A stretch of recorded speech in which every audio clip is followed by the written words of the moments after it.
Prestige विकासकांनी फसवणूक केल्याप्रकरणी मुलुंडमध्ये घाटीपाडा रहिवासी सहकारी गृहनिर्माण सोसायटी रहिवाशांचे जोरदार आंदोलन।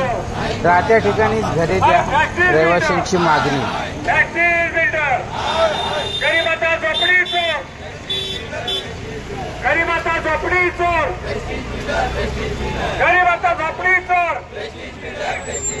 घाटीपाडा एक सुटीचा, घाटीपाडा एक सुटीचा।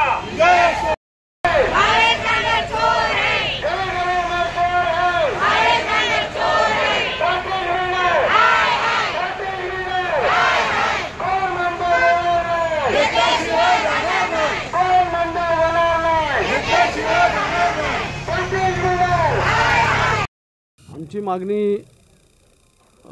एकच आहे का आम्हाला आमची जी वसाहत आहे त्याच ठिकाणी आम्हाला देण्यात यावी किंवा आजूबाजूला इथं जवळपास कुठे आम्हाला देण्यात यावं। आम्हाला तिथून हलवण्यात येऊ नये हीच आमची मुख्य मागणी आहे आणि ही पहिल्यापासून आपली मागणी आहे।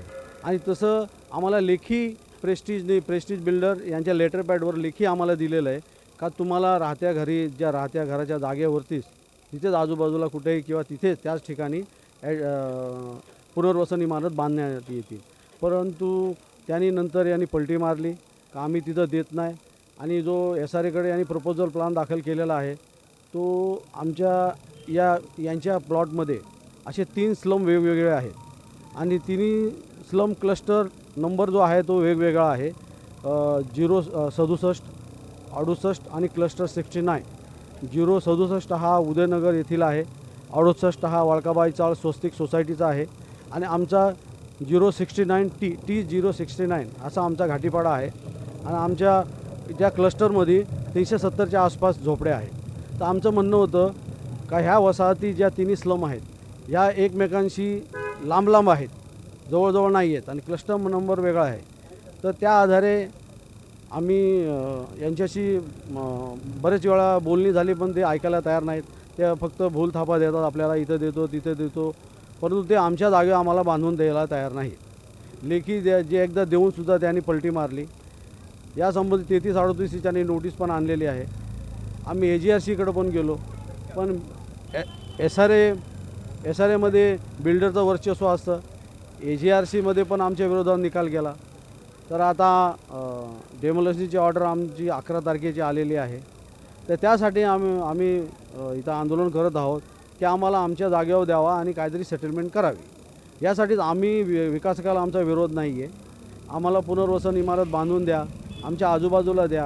ह्या बिल्डरचा काय आहे, आमच्या ठिकाणी आमच्या 11,000 चौरस मीटर एवढी स्लम डिक्लेअर जागा आहे।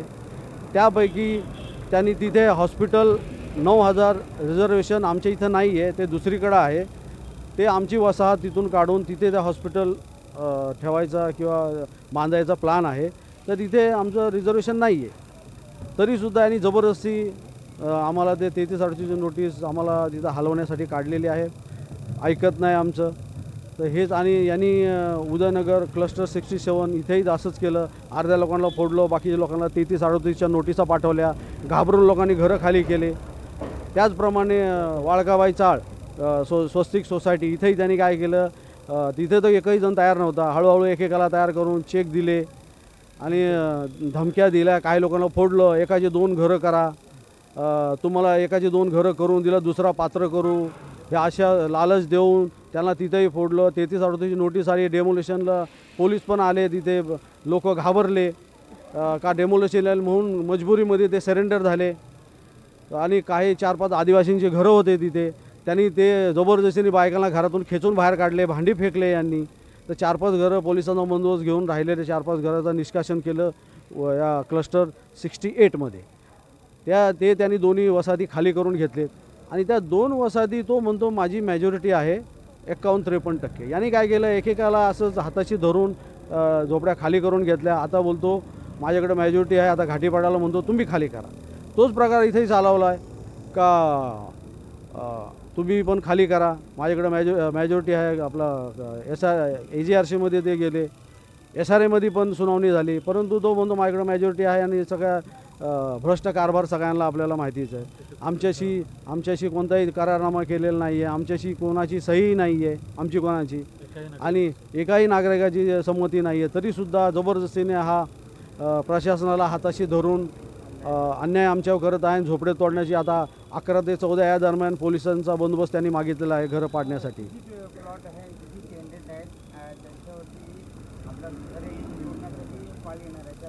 हां, आता 254 नोटिसा पाठवलेल्या आहेत.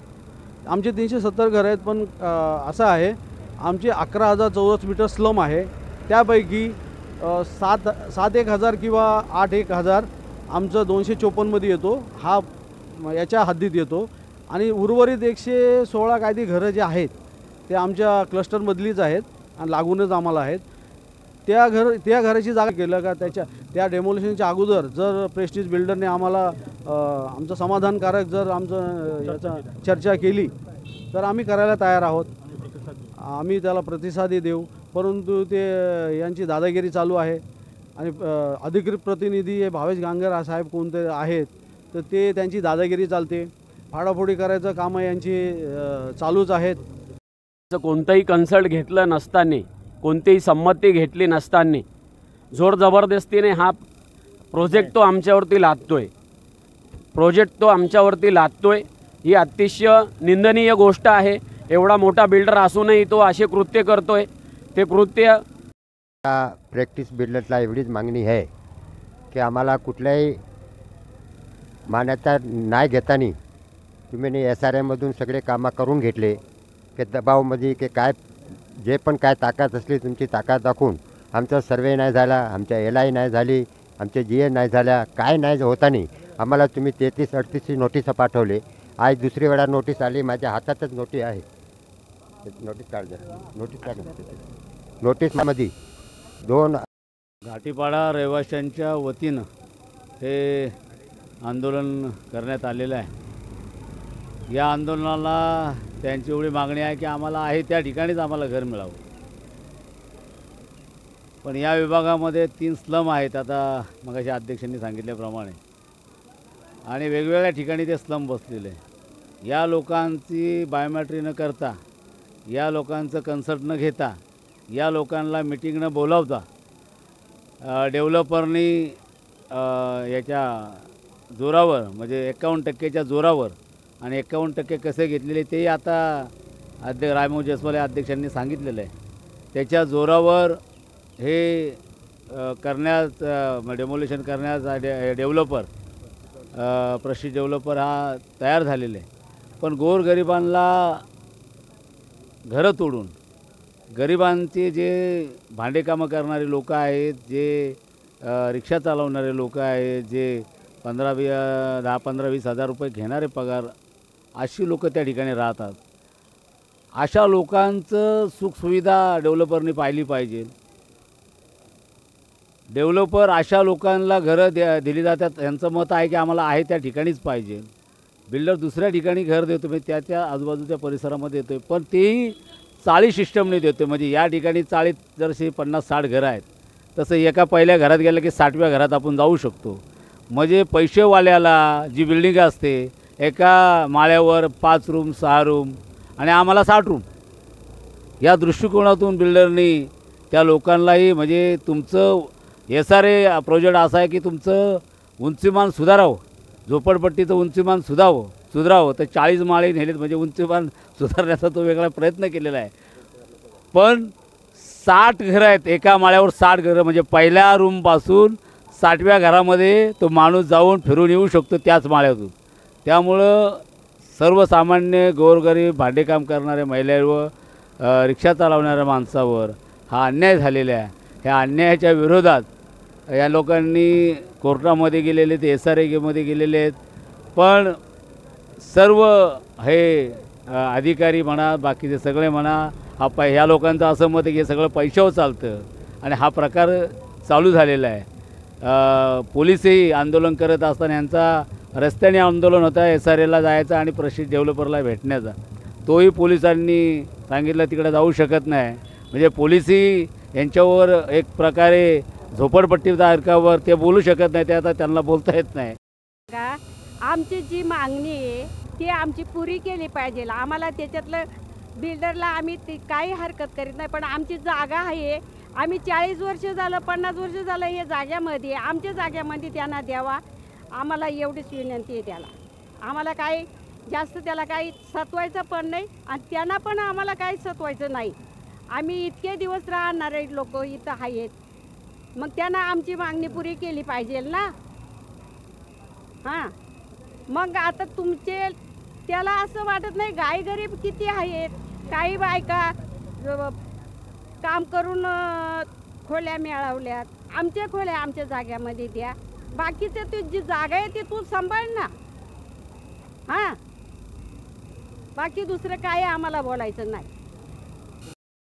आम्ही आज तिथे 40 ते 50 वर्ष हा जुना पाडा आहे, परंतु हा पेस्टीज बिल्डर जो आहे तो आमच्या खोट्या सह्या वगैरे सगळं हे करून सगळं आम्हाला फसवत आहे. हे चुकीचं आहे. आज आमच्या गरीब लोकांवरती हा खूप मोठा अन्याय होत आहे. त्याच्यासाठी आम्ही हे आंदोलन भरवत आहे. आज सगळे रहिवासी इथे रस्त्यावरती उतरून आम्ही आमच्या झोपडीसाठी लढत आहोत. आमचं बाकी काही म्हणणं नाही. आम्हाला आमच्या एरियामध्येच आम्हाला रूम हवा आहे, एवढीच आमची मागणी आहे. त्यांनी अजून इतर लोकांनाही फसवलं आहे, त्याचप्रमाणे तो आम्हाला फसवण्याचा प्रयत्न करतोय, पण ते आम्ही होऊन देणार नाही. आम्ही सगळे एकजुटीने ही लढाई लढत आहोत आणि आम्ही सगळेजण सगळ्यांसोबत एकजुटीनेच राहणार आहोत.